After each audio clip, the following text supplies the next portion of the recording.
A giant container ship is blocking the Suez Canal, one of the world's busiest waterways. The route is vital for the movement of everything from oil to consumer goods. We want to get an update from Paul Wallace right now. He joins us from Dubai. Bloomberg's Paul Wallace. Paul, how important is the Suez for energy flows?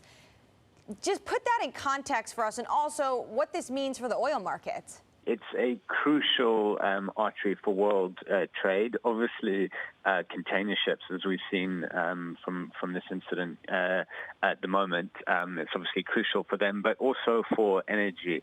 About 1 million barrels a day go through of oil go through the canal, but it's also crucial for gas and other petroleum products too. So if this lasts for anything more than a day, it could cause major headaches for global shipping and energy markets. And the picture is just stunning. It is completely blocking anyone from getting through the waterway.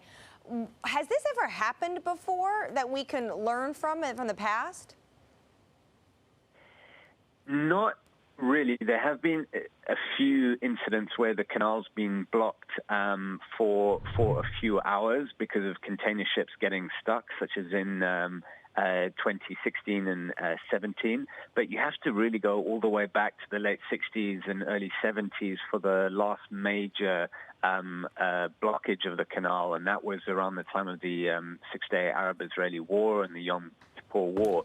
But essentially, since 1975, the waterway has been more or less open the whole time. So if this goes on for a few days, we're pretty much into unprecedented territory.